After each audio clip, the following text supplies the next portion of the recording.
This novel coronavirus is mutating steadily. Is the virus running rampant in the community? Now, I'm going to walk you through it step by step. You probably know him as the COVID guru who guided us through some very scary times. This is all about you and me taking control of the virus rather than letting the virus control us.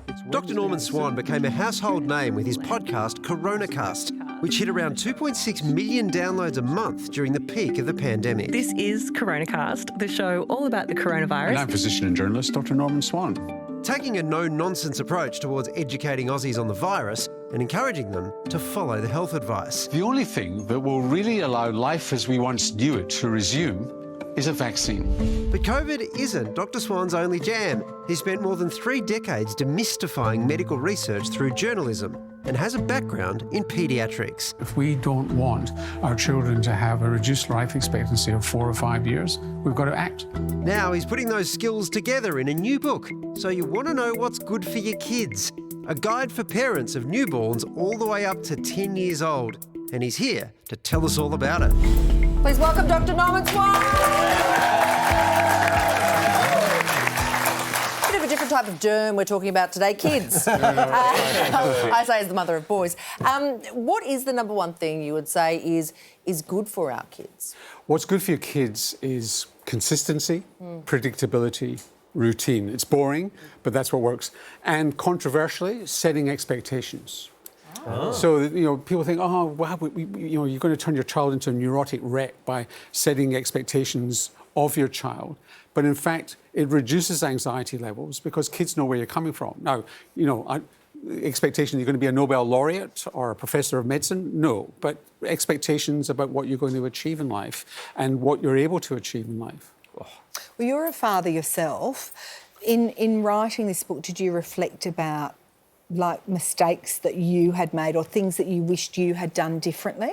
Big time. Yeah, you always think, look, fathers different from mothers, I think, that you always think, well, could I have spent more time at home with the kids? And the answer is always yes. But I had a kind of troubled upbringing myself, which I talk a little bit about in the book. And I was determined not to repeat the mistakes that I'd experienced, particularly with my mother. So you could make fresh mistakes like all parents. Yeah, that's right. Yeah. And just occasionally I could hear my mother's voice coming out of my mouth. Oh, really? Yeah. Isn't it great when your kids get a bit older and you realise all the mistakes you really have made? That's right. Yeah, it's wonderful. What bit of advice from your mother do you wish that you'd listened to, or what was she giving you?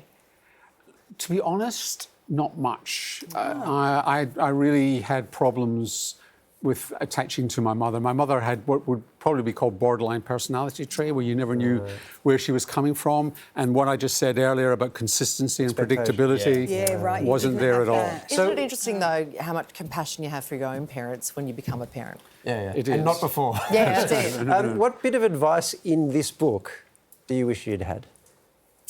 About eating. Okay. Yeah, I mean, I still have a problem with eating, but one of the chapters in the book is about food fights.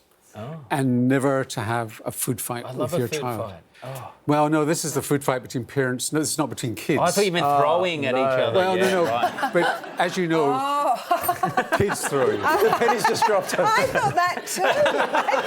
I thought, wow. Clustered pie fights. Should we be asking our kids to eat everything on their plate?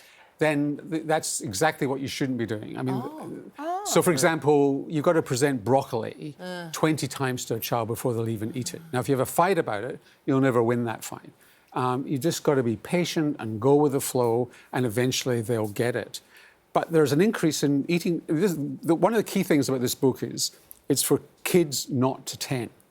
And most parenting books are about the early childhood years, and then they start again in adolescence, the nightmare of adolescence. And they miss out on these middle years, thinking, well, these are the salad years, nothing ever happens. Well, that's not true.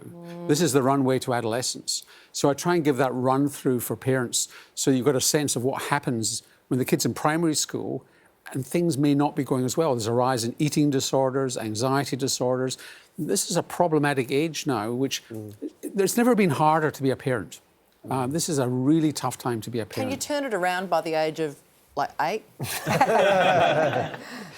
Just the fact that you think you need to turn it around means you're okay. Oh, we always worry. You always worry when you always you're want to be a perfect parent. Everybody wants to blame parents. And the reality is You parent each child differently. Your children change you. And so it's hard to generalise, not impossible to generalise, and that you, and kids adapt. And at 5 o'clock in the afternoon, when you're tired, they're hungry, your parenting's never perfect. So we blame the kids. That's right. That's right. It's their problem. We love them though. Hey, so you want to know what's good for your kids? It's out tomorrow. Grab it. Would you please thank Dr. Norman?